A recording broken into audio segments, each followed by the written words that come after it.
Olá, eu sou Macorati e nesta videoaula vou continuar o curso de C# falando sobre classes e dessa vez abordando o assunto herança. Na videoaula anterior, nós introduzimos o conceito de classe, falamos que a classe representa um modelo ou um template genérico de uma entidade real que desejamos tratar. Falamos também que os objetos são instâncias das classes e que, na verdade, a classe é apenas uma definição para a criação de objetos. Na linguagem C#, nós criamos uma instância, de uma classe, ou seja, criamos um objeto usando a palavra-chave new. E nós vimos também que uma classe ela é constituída de propriedades, construtores, métodos. Vimos o conceito de encapsulamento, sobrecarga e vimos também que as classes são tipos por referência, em geral. Então, nessa videoaula, nós vamos falar sobre herança, que é considerada um dos pilares, ou seja, uma das características básicas que toda linguagem de programação que seja dita aderente ao paradigma orientado a objetos deve possuir. Então, o que é a herança? O nome já dá uma pista. A herança permite que nós criemos novas classes que reutilizem, estendam ou modifiquem o comportamento que está definido em uma classe já existente, ou em outras classes existentes. Então, a herança existe basicamente por dois motivos: para organizar e reutilizar código. Na nomenclatura da herança, a classe que é herdada, geralmente nós trabalhamos no mínimo com duas classes. A classe que é herdada é chamada de classe base, ou classe pai, ou classe mãe, ou superclasse. Você pode encontrar essa nomenclatura em alguns livros. Nós vamos chamar aqui a classe que é herdada de classe base. E a classe que herda da outra classe é chamada de classe derivada, classe filha, subclasse. Então eu vou chamar ela de classe derivada. Então a classe base para nós vai ser a classe que vai ser herdada. E a classe a classe que herda vai ser a classe derivada. Então, de uma forma geral, uma classe derivada ela é uma especialização da classe base. Então, através da herança, eu posso definir uma nova classe que incorpora e estende uma classe já declarada. Então, eu posso usar uma classe que já existe, que já foi criada como classe base, e a partir dela criar uma outra classe que herde daquela classe, uma classe que seja derivada dela. Então, quando eu faço isso, os membros da classe derivada serão os próprios membros da sua classe e os membros da classe base, porque ela herda. Tá? Então, como é que é feita a declaração de herança na linguagem C#? Então, para declarar uma classe derivada, eu incluo a especificação da classe base. Como que isso é feito? Eu utilizo dois pontos e o nome da classe base.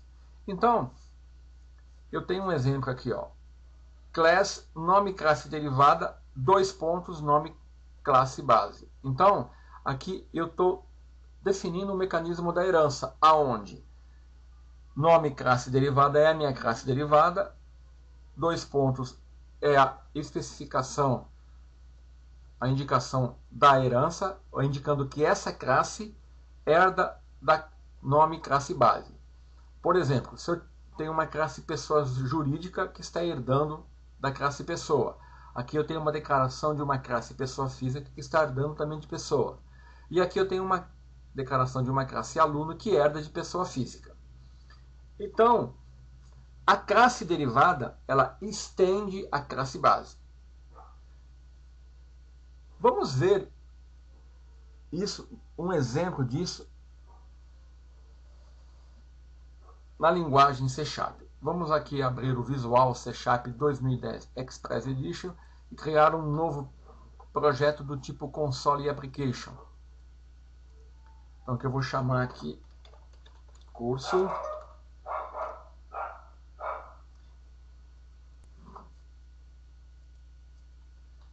C Sharp Herança. Como eu tenho já um projeto com esse nome na minha máquina, eu vou chamar de Herança 2. Bom, então eu vou continuar usando a mesma estratégia da aula anterior. Como eu disse, eu vou repetir aqui, eu posso criar uma classe no menu Project, Add Class. Eu vou selecionar o template class e vou dar o nome da classe aqui, né? Então aqui, se eu vou criar uma classe pessoa, eu tenho um arquivo aqui e o nome da classe. Por uma questão de tornar mais fácil a visualização, eu vou excluir aqui essa classe e vou trabalhar com uma classe. Vou criar a classe pessoa no mesmo arquivo aqui, no mesmo projeto Curso Sharp Herança 2, no mesmo arquivo. Então, para definir uma classe, eu uso a palavra reservada class e o nome da classe. Então, vamos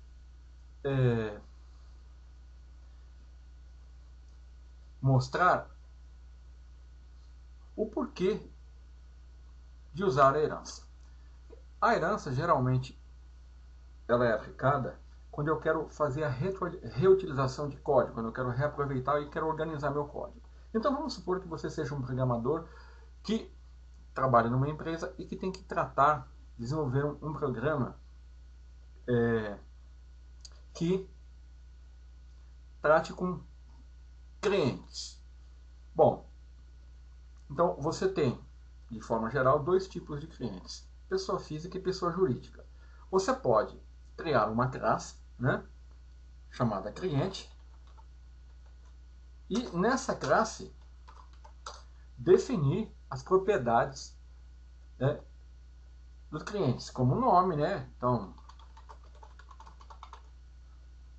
o nome, o endereço. Isso todo cliente vai ter, nome e endereço. Então, vamos pensar um cliente pessoa física, ele vai ter o SIC, né, ou CPF. Ele pode ter também o RG. E a pessoa jurídica, ele pode ter o CNPJ, pode ter também a inscrição estadual. E assim por diante. De forma que aqui, numa classe, eu vou ter um problema. Quando o cliente for pessoa física, naturalmente, eu não vou precisar informar CNPJ e inscrição estadual. E quando ele for pessoa jurídica, eu não vou precisar informar CPF nem RG.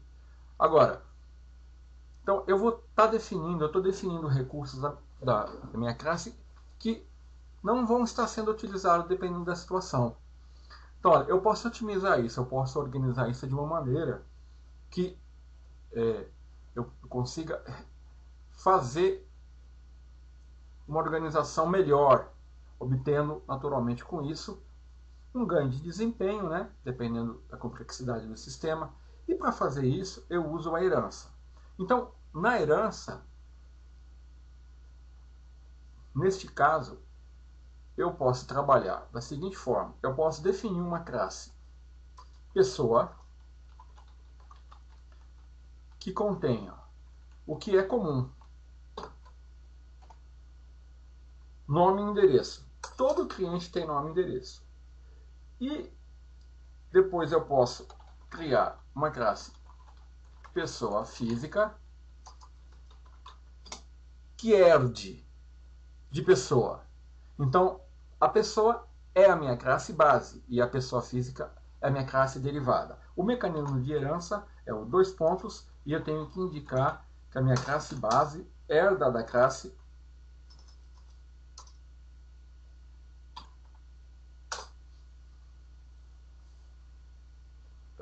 derivada herde da classe base. Então, olha, aqui eu defini a herança, onde pessoa física vai herdar de pessoa, onde pessoa física é a classe derivada, pessoa é a classe base. Então aqui,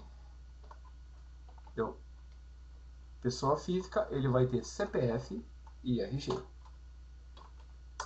E da mesma forma, eu posso criar pessoa jurídica, que herda também de pessoa,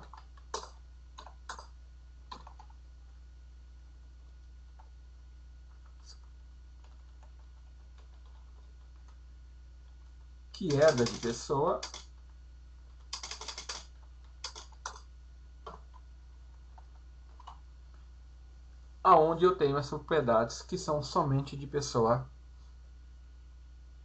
jurídica, como CNPJ e inscrição estadual. Então, aqui eu tenho um mecanismo de herança, eu tenho uma, deixa eu salvar o projeto, né? Eu tenho uma situação aonde eu defini uma classe com propriedades, com membros, né,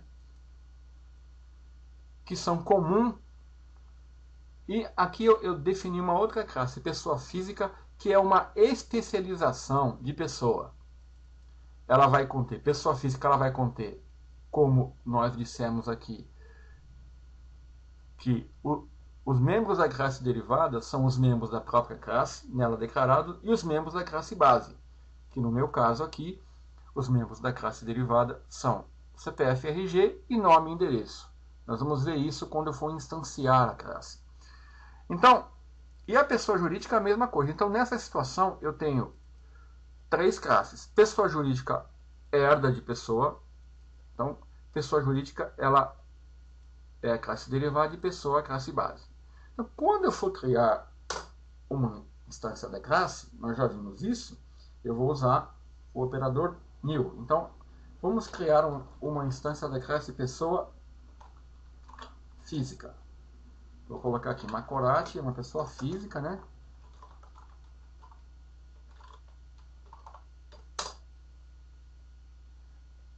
Pessoa física. Vamos ver o que ele está reclamando aqui.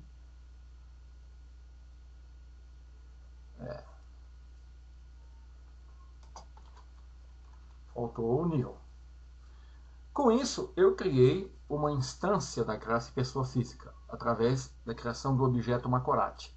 Então, eu vou trabalhar com o objeto. Então, eu tenho uma instância, eu tenho um objeto, uma instância da classe um objeto. Quando eu colocar o ponto aqui, o IntelliSense já vai me dar os membros com os quais eu tenho acesso aqui através da instância da classe pessoa física.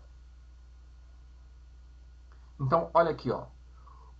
O CPF e o RG definidos na classe, o nome e o endereço definido na classe pessoa. E eu tenho aqui mais acesso a algumas propriedades equals, getHash, getType e toString, métodos, né? E eu vou explicar isso por que estão aparecendo aqui. Então, o mecanismo de herança mostra aqui que ele funciona. Da mesma forma, vou colocar aqui nome, né? Estou definindo um nome aqui. Da mesma forma, se eu criar uma instância da classe pessoa jurídica, vou colocar aqui JCMSoft new pessoa jurídica. Da mesma forma, o objeto JCMSoft, olha, ele tem acesso aos membros definidos na classe pessoa jurídica, que são CNPJ e inscrição estadual, e os membros da classe base, que são nome e endereço, né? Eu vou colocar aqui endereço. Rua projetada assim. Então, é isso que é a herança. A classe pessoa física foi definida herdando de uma classe já existente chamada pessoa, e com isso ela passou a estender a classe pessoa, herdando os seus membros. Naturalmente, isso tem a ver com o modificador de acesso público aqui. Se eu definir como private aqui, né, eu vou estar dizendo que esse membro aqui ele só vai ser visível nessa classe. Então ó, o nome deixou de ser visível aqui na classe pessoa física, né? Então, isso eu vou entrar em mais detalhes mais adiante. Então, essa hierarquia de herança está descrita aqui nesse diagrama aqui, ó. Eu tenho uma classe pessoa, a classe pessoa jurídica, ela herda de pessoa, a pessoa física herda de pessoa, e eu posso também definir uma outra classe, como está ali, ó, que é a classe aluno, que herda de pessoa física.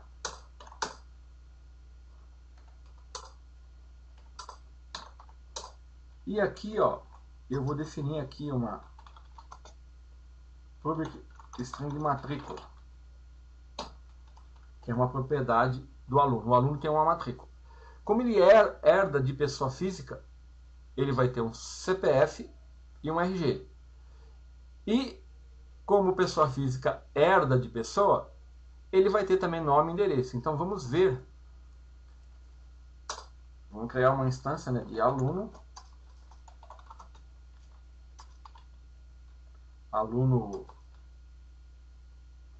João.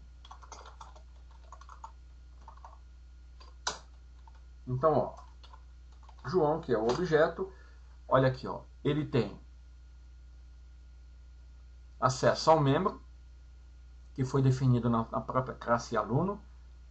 Ele tem RG e CPF, que foi definido na classe pessoa física, da qual ele herda, mas pessoa física herda de pessoa, que tem nome e endereço.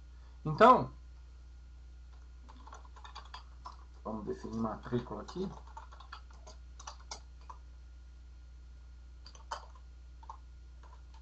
Pronto. Então, aqui está representada essa hierarquia. Aluno herda de pessoa física, que herda de pessoa. Então, essa cadeia hierárquica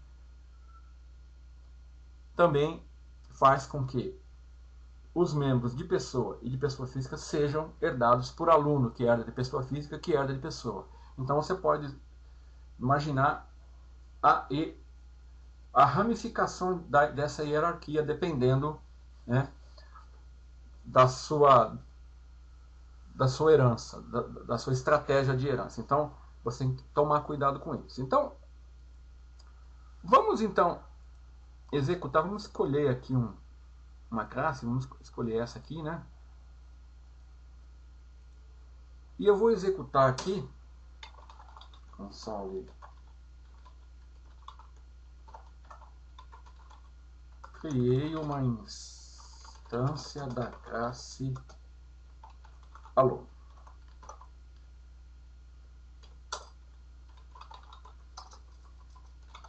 Console, ready key. Só que antes disso, eu vou aqui na classe pessoa e eu vou criar um construtor. Public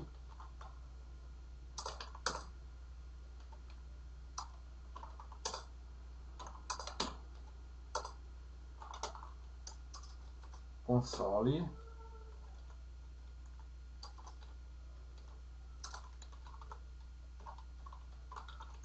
construtor da classe pessoa.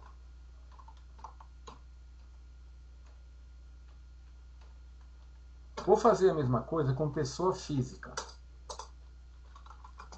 Estou criando pessoa física.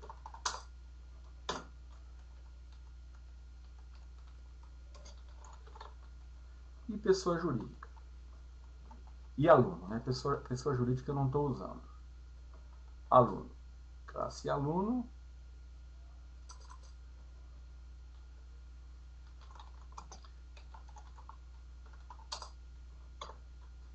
Construtor da classe aluno. Ok? Então, o que eu fiz? Nada mais do que criei um construtor para a classe pessoa, que apenas imprime uma mensagem, para pessoa física também, né? E para aluno também. E aqui eu vou criar uma instância da classe aluno. Então, olha, a classe aluno, ela herda de pessoa física. Então, pessoa física é a classe base da classe aluno. Por sua vez, pessoa física herda de pessoa. Então, pessoa é a classe base de pessoa física. Então, eu vou executar aqui o código, né? Ele vai apenas criar uma instância e vai imprimir uma mensagem na tela. E depois vai parar. Vamos executar. Olha aqui. Então, vamos analisar o que aconteceu aqui. Então, vamos ver o que aconteceu aqui. Olha, eu obtive as seguintes mensagens. Construtor da classe pessoa. Construtor da classe pessoa física. Construtor da classe aluno.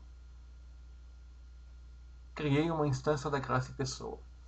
Então, se nós olharmos aqui o código, vamos tentar entender aqui o que aconteceu. Construtor da classe pessoa. Então, ele imprimiu essa linha. Então, ele executou esse construtor. Depois, construtor da classe pessoa física. Ele executou essa linha. Então, ele executou o construtor da classe pessoa física. E depois, construtor da classe aluno. Ele executou esse construtor. Ora, mas aqui eu só criei uma instância da classe, né? O que aconteceu aqui? Bem, o que aconteceu aí foi o seguinte. Quando nós instanciamos um objeto de uma classe derivada, é iniciada uma cadeia de chamada aos construtores. Então, o construtor da classe derivada invoca o construtor da classe base. Foi o que aconteceu aqui. Ó. A classe base era a classe pessoa, porque aluno herdava de pessoa física, mas pessoa física herdava de pessoa. Então, o primeiro construtor a ser executado é o construtor da classe base. Depois,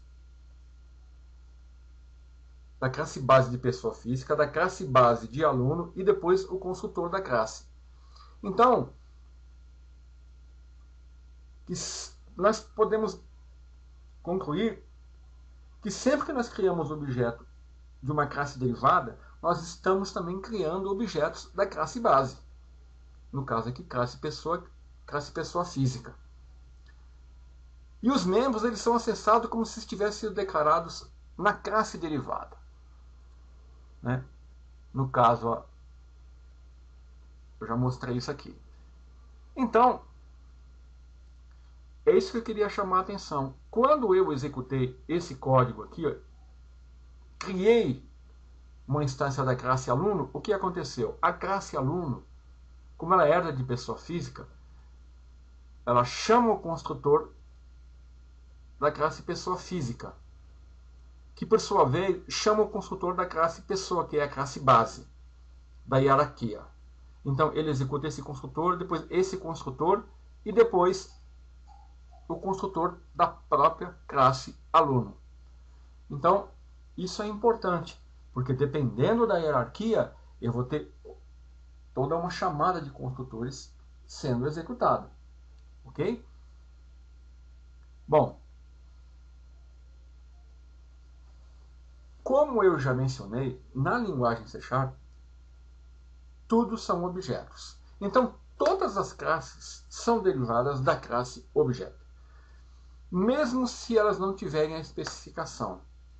Ou seja, quando eu escrevo uma classe assim, classe, o nome da classe, vamos mostrar aqui. Vamos supor que eu vou criar uma classe assim, ó. Deixa eu definir aqui. Quando eu faço assim, ó, public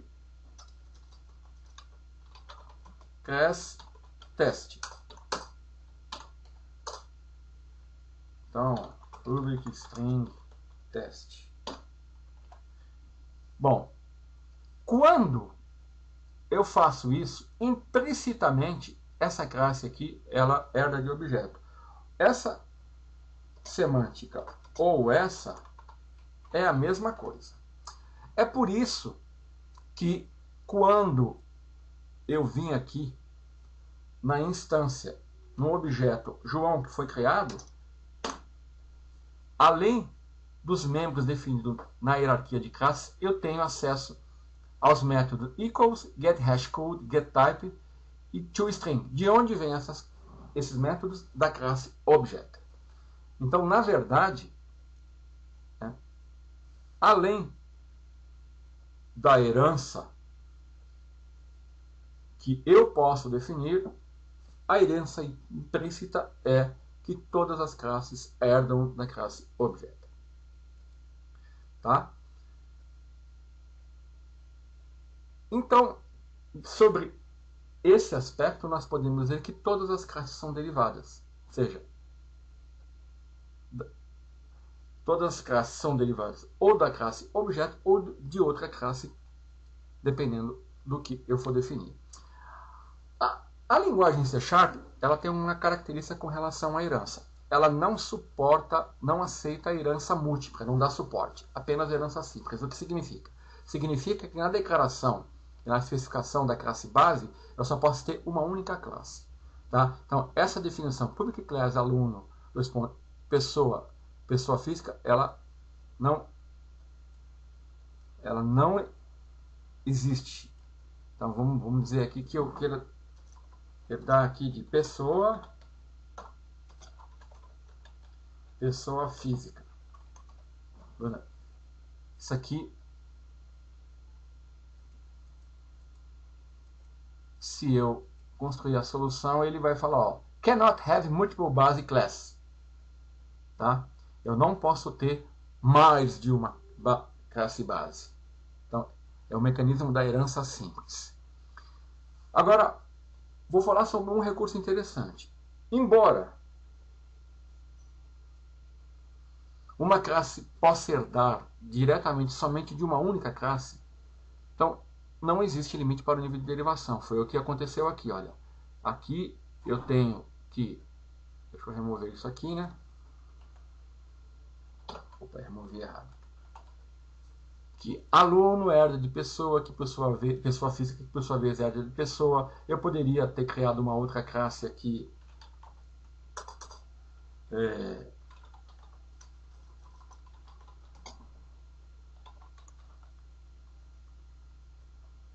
Aluno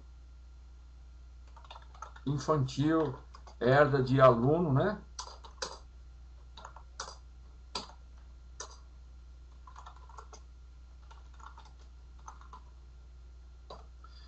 Então aqui, ó, eu posso definir uma hierarquia de classes, né, em diversos níveis. Como, por exemplo, aluno infantil herda de aluno, aluno que por sua vez herda de pessoa física, que por sua vez herda de pessoa, e assim sucessivamente.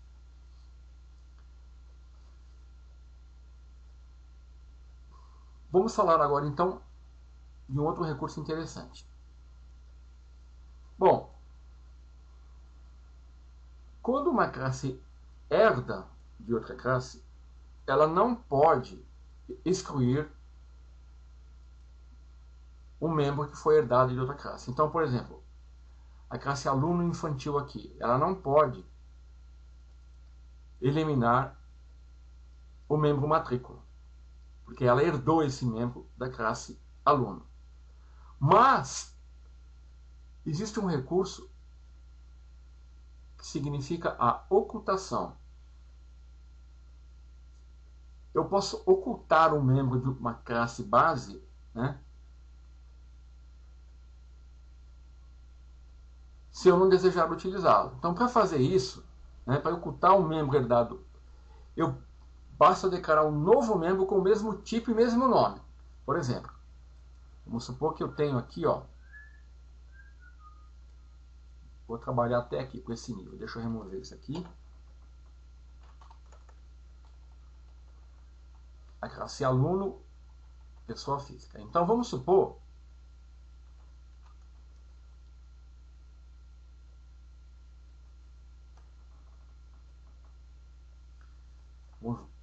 vamos supor que a classe pessoa aqui, ó, pessoa física, pessoa jurídica, pessoa física. Vou definir um método aqui, ó, public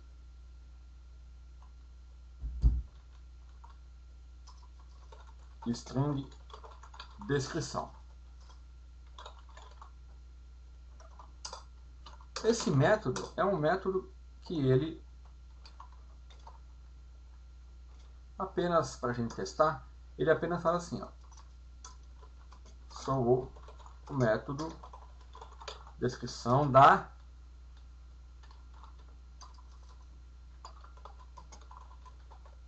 pessoa física.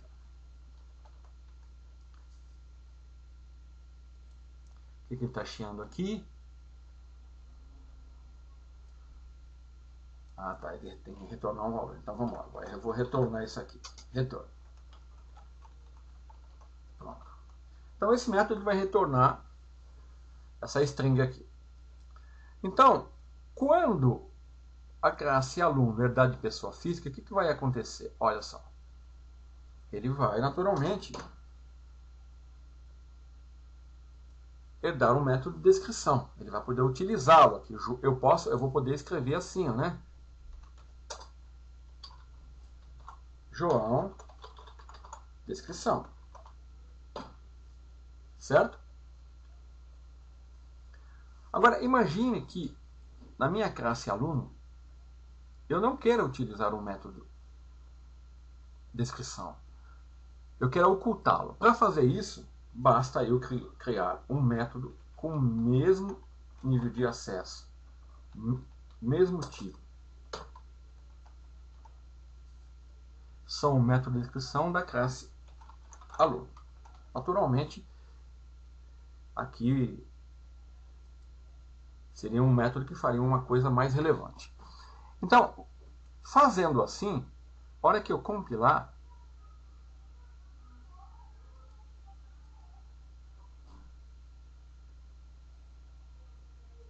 deixa eu ver aqui a lista de erros. Public string, descrição, public string, descrição, pessoa física, aluno, pessoa física.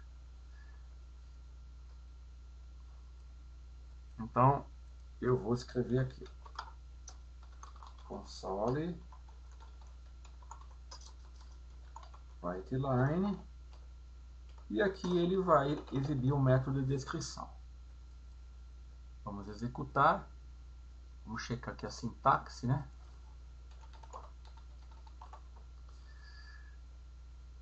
Então, o que eu fiz aqui? O método de descrição definido na minha classe aluno, ele possui, vamos checar aqui, ó. Para ocultar um membro herdado, basta declarar um novo membro do mesmo tipo com o mesmo nome. Certo? É isso que eu estou fazendo aí. Então, na classe pessoa física, eu tinha um método descrição. E aqui eu também tenho um método descrição. Deixa eu salvar, né? Olha aqui, ó. Eu salvei e compilei. Então, o que aconteceu? Aqui ele está reclamando que não foi inicializado. Eu vou... Só para parar esses avisos, né?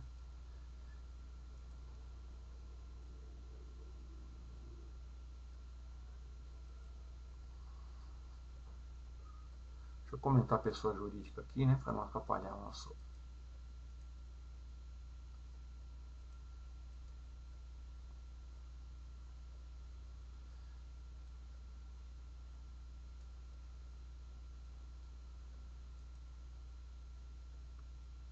Deixa eu comentar aqui também, porque eu quero mostrar para você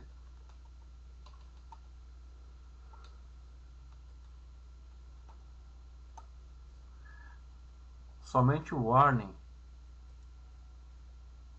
tem 3, né? Então vamos ver onde tem aqui. Só estou comentando.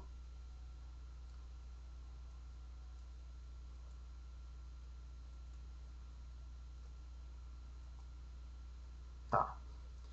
Olha aqui, ó. Aqui, ó, o compilador está me dando um aviso com relação ao método de descrição. O que ele está falando? Ó? O método de descrição da classe aluno, ele hides inherited member. Ele oculta o membro herdado, que é esse aqui, ó, que é o método de descrição da classe pessoa física.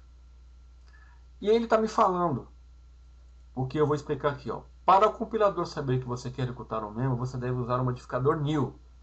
Sem usar o modificador new, o compilador, o código ele não vai ter erros, mas o compilador vai alertar, ele vai dar um warning. Então é isso que ele está fazendo aqui, ó. Ele está falando, ó, use the new keyword if hiding was intended. Se eu quero realmente ocultar o membro, se eu não quero usar o método aqui da classe descrição, eu quero usar o da minha própria classe, basta eu definir aqui um new. Hora que eu compilar, o warning vai sair. Então, hora que eu executar aqui, esse descrição vai ser o da classe aluno. Vamos lá. Olha lá, ó. Criei uma instância da classe aluno. Sou o método de descrição da classe aluno. Então, aqui, olha, eu estou utilizando por ocultação o método definido na minha classe com o mesmo nome e mesmo assinatura do método definido na classe base. E como eu estou usando a palavra new aqui, o compilador sabe que eu quero ocultar o método. Tá? Isso chama ocultação de métodos. Ok, vamos continuar. Então vamos ver uma outra circunstância. Vamos supor que a sua classe derivada precisa, de qualquer forma eu quero acessar um membro oculto. Então, para acessar um membro oculto, nós podemos usar uma expressão base e nome do membro que eu quero usar na classe derivada. Então, vamos supor que nesse exemplo aqui, ó,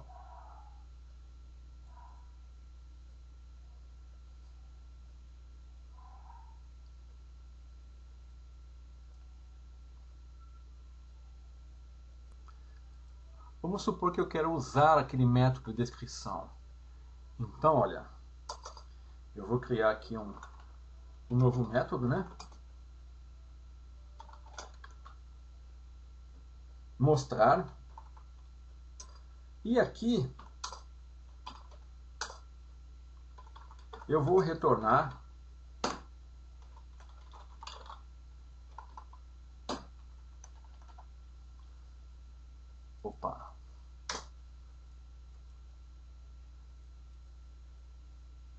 eu vou retornar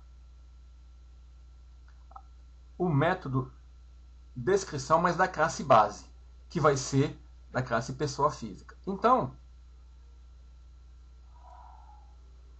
hora que eu usar esse método, João mostrar. Então, ó, eu criei um método mostrar e aqui eu usei o recurso que foi definido, que eu falei aqui, ó. Eu estou querendo usar um método de descrição da classe base, mas ele foi oculto, ele foi ocultado na minha classe derivada, né? Pois eu criei um método igual, com a mesma assinatura, só que eu usei a palavra new, né? Então, o método de descrição foi oculto. Como eu estou querendo utilizar, eu estou usando a expressão, né, o nome base e o membro que eu quero usar, no caso, o método de descrição. Então, quando eu usar o método mostrar, o que ele vai fazer? Ele vai invocar o método mostrar, retorna o método de descrição da classe base. Olha lá. Ó. Sou o método de descrição da classe aluno, sou o método de descrição da classe pessoa física, que é a classe base. Ok? Foi isso que aconteceu aqui. Então, isso é uma alternativa. Se você tiver nessa situação, você pode usar o recurso base e o nome do membro que você quer usar. No caso, foi um método. Pode ser uma propriedade, pode ser um evento, pode ser um indexador. Né? Agora, eu vou falar de outro recurso, que é usar referências na classe base. Então, vamos supor que você tem uma referência a um objeto da classe derivada. Dessa forma, você pode obter uma referência à parte da classe base do objeto, realizando um casting na referência do tipo da classe base. Nossa, ficou confuso, né? Então, é mais fácil eu mostrar para ver como que fica. Então, olha, vamos criar aqui, então, um novo projeto, adicionar um novo projeto, né? Que eu vou chamar aqui de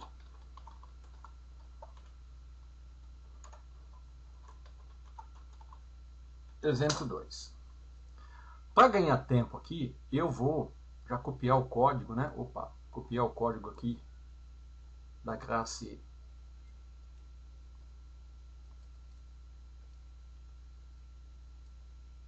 base.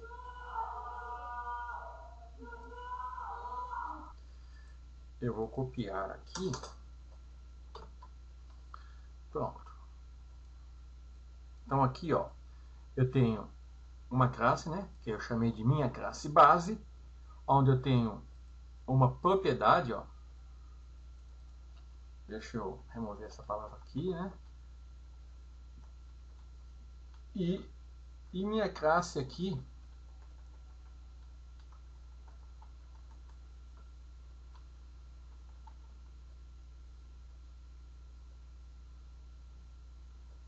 eu tenho aqui imprimir, né? O método que está sendo oculto.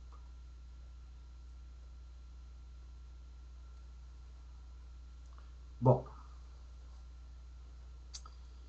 então a minha classe derivada deriva da minha classe base, né? Aqui eu tenho uma variável, uma propriedade, né?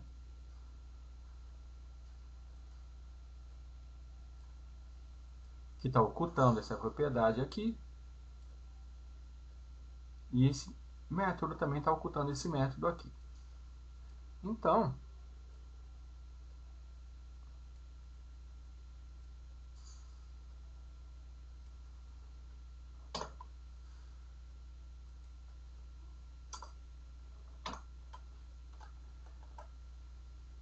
o que eu estou fazendo aqui? Eu vou trabalhar com referência da classe. Então, vamos lá. Ó, minha classe derivada, né? Eu estou criando uma instância da classe minha classe derivada e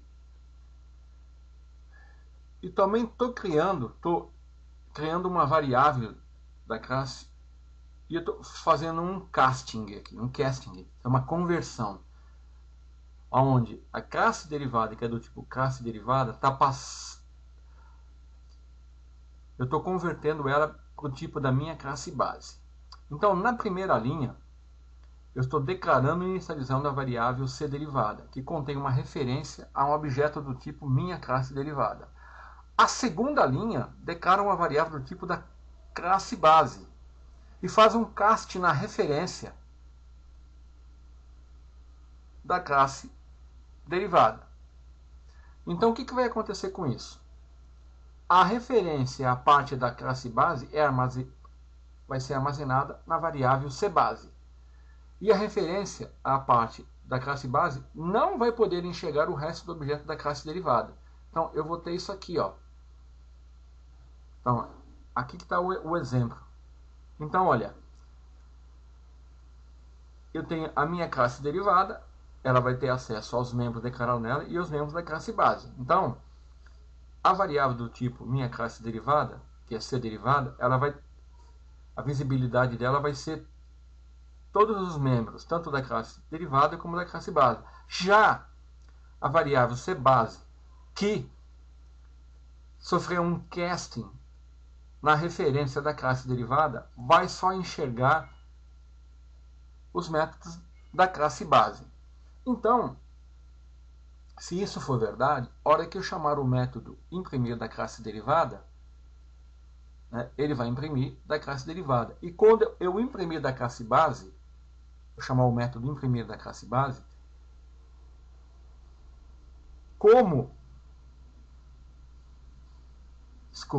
imprimir usando a variável cbase, que contém uma referência a C derivada que sofreu um casting para a minha classe base, a visibilidade dela vai ser reduzida. Então, é uma forma de eu trabalhar com uma visibilidade menor.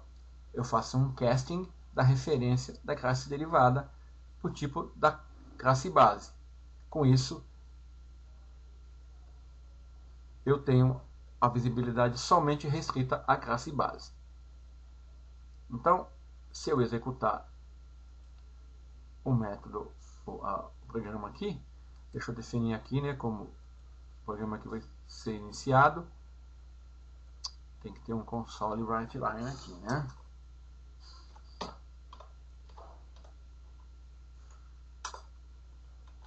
Console read key.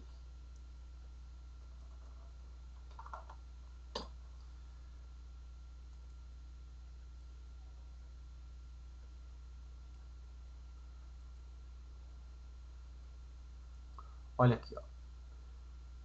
O que aconteceu aqui?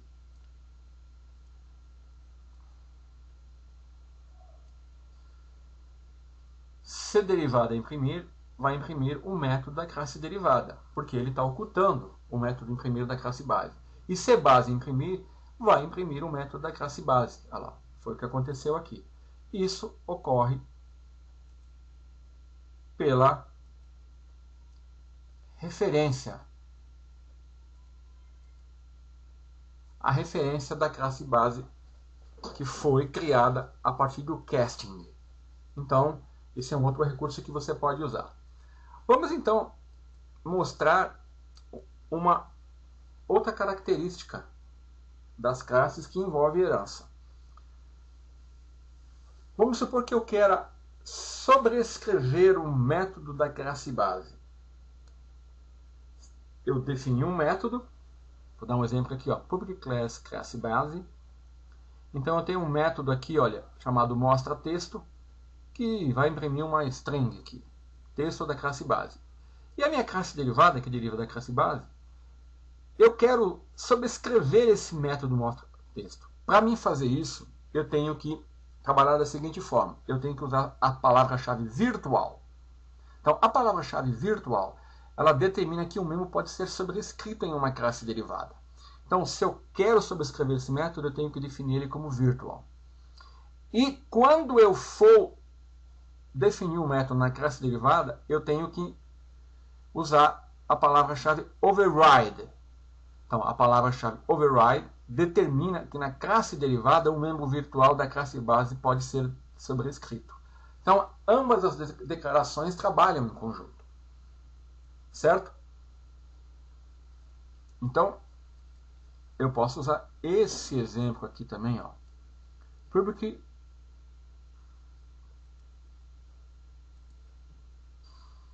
Então, a minha classe base, eu vou definir esse método como virtual, porque eu quero sobrescrevê-lo. O que é sobrescrevê-lo? Na verdade, o método que vai passar a valer vai ser o método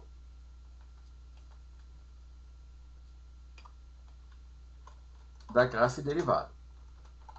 Public override. Então, olha, o que aconteceu aqui? Eu tenho um método imprimir na classe base no qual eu quero sobrescrevê-lo. Então, para isso, eu usei a palavra-chave virtual. E na classe derivada, eu defino o mesmo método, com a mesma assinatura, e uso a palavra override. Então, dessa forma, se eu criar uma classe aqui, ó, deixa eu comentar aqui, que não vai ser mais necessário eu trabalhar aqui com esse recurso. Então, aqui, ó, eu criei uma instância da classe derivada, criei o objeto cDerivada e estou usando o método imprimir. Esse método, imprimir, vai ser um método da classe derivada, porque ele vai sobrescrever o método da classe. Sou o método,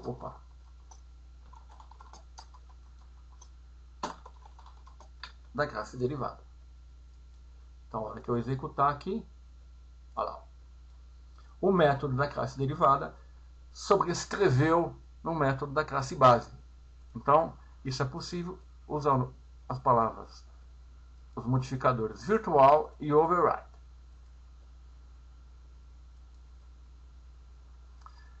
Bom, da mesma forma que eu fiz isso aqui no exemplo para o método, né, eu posso fazer para uma propriedade, né? Aqui eu tenho uma propriedade, ó, propriedade idade, e aqui a mesma propriedade idade. Então eu vou aqui, ó, public virtual, né? E public override.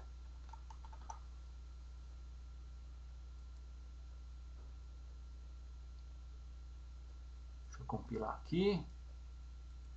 Então, se eu criar uma instância dessa classe, quando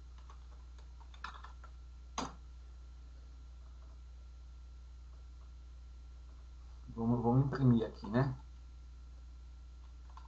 Console writeline c derivada idade. Então aqui, ó, eu vou imprimir a idade. Olha, a idade definida na minha classe base é 15 e na minha classe derivada é 25. Qual que ele vai imprimir? Ele vai imprimir da classe derivada, porque eu estou usando virtual na propriedade override. Então essa propriedade vai sobrescrever essa outra propriedade. Da mesma forma que eu fiz com o método, eu estou fazendo com as propriedades. Olha lá, 25. Então o que foi atribuído aqui na classe base é sobrescrito. Então o que vale é essa propriedade. Então isso é muito importante. Bom, aqui eu apenas estou reforçando o que eu disse no início da videoaula, né? Que quando uma instância da classe derivada está sendo criada, uma das primeiras coisas que é feita é a iniciação de todos os membros da instância do objeto. Então, ele executa aqui primeiro a iniciação, a definição e a atribuição dos objetos da classe derivada, depois ele vai executar o construtor da classe base e depois o construtor da classe derivada, ok? E, finalmente, vou mostrar uma coisa interessante aqui para encerrar essa videoaula. Então, por padrão, o construtor sem parâmetro da classe base é chamado quando o objeto está sendo construído. Isso eu já falei. Mas, como eu também já falei na videoaula anterior, que eu posso ter mais de um construtor, ou seja, eu posso sobrecarregar construtores, tá? E se eu quiser, na minha classe derivada, utilizar um construtor específico e não um construtor sem parâmetros. O construtor sem parâmetros é aquele que é chamado por padrão. E se eu quiser usar um outro construtor que foi definido, para isso, eu tenho que inicializar o construtor. Eu faço isso usando a palavra base e especificando qual construtor da classe base que eu quero usar. Então, vamos aqui criar um novo projeto. New Project, que eu vou chamar aqui, ó, exemplo construtor. Então aqui, para ganhar tempo, eu já vou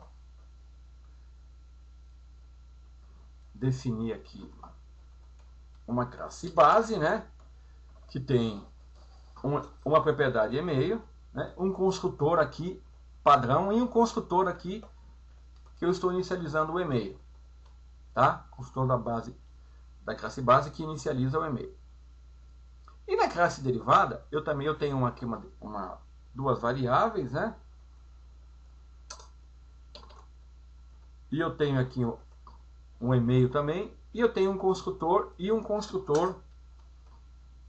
que inicializa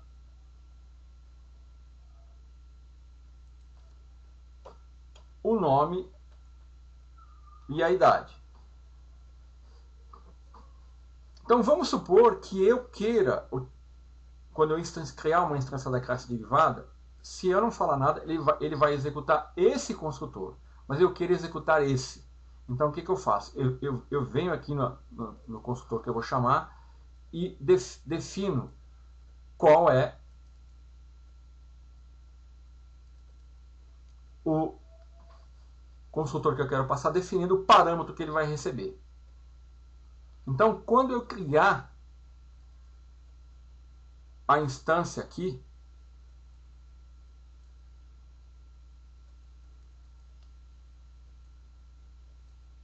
que eu também vou copiar e colar para ganhar tempo. Então, eu criei uma instância da classe derivada e estou usando o construtor onde eu estou inicializando um nome e a idade, tá? E com isso, eu quero que ele execute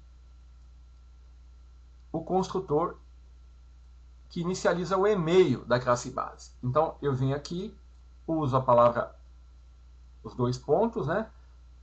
E a palavra-chave base e passo o parâmetro necessário para inicializar o construtor da classe base que recebe o e-mail.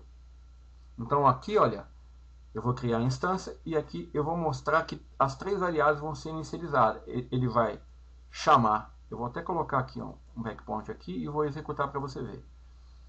Olha lá. Espera aí. Só que aqui eu tenho aqui, exemplo construtor, definir como projeto que vai ser executado, ok? Então, olha aqui, ó. Ele parou aqui, ó. Aqui, olha, vou dar um F11. Olha lá, ele foi lá executar o construtor da classe base com o e-mail que foi definido na classe derivada. Ele imprime, atribui e depois inicializa as variáveis da classe base e aqui eu tenho o resultado. Olha aqui, ó, ele inicializou o construtor da classe base que inicializa o e-mail, criou uma instância da classe derivada e exibe as variáveis. Ok? Então, a sintaxe é por classe derivada, o construtor que eu estou usando, dois pontos, e a palavra-chave base e a especificação dos parâmetros necessários que vão indicar qual o construtor que eu estou usando lá, que seria a assinatura, né? Como a classe base, um construtor ele tem o mesmo nome da classe, então eu não preciso referenciar o nome aqui. Ele vai chamar o construtor que utiliza esses parâmetros. Então, o inicializador do construtor especifica que o processo de construção deverá chamar o construtor da classe base com dois parâmetros. No meu caso aqui, foi com um parâmetro, né? Porque se eu comentar aqui, olha, isso aqui, o que vai acontecer? Vai acontecer que ele aqui não vai ser inicializado, porque ele vai chamar o construtor da classe base, que vai ser esse aqui. Olha, vamos lá então. Olha lá, ó. O e-mail não foi inicializado. Ele iniciou o construtor da classe base, que foi esse aqui, que é o por default é chamado, que é sem parâmetros. Como eu quero executar um específico, eu tenho que falar isso para o compilador. Então, eu informo aqui base e chamo o construtor que utiliza um parâmetro no formato string. Ponto. Ok? Então, Com isso, nessa videoaula, eu apresentei a herança e alguns dos seus recursos. O assunto não terminou, ele é muito vasto. Essa videoaula durou 1 hora e olha que eu não me atentei a detalhes. Então, na próxima videoaula nós vamos continuar a falar sobre herança. Até mais.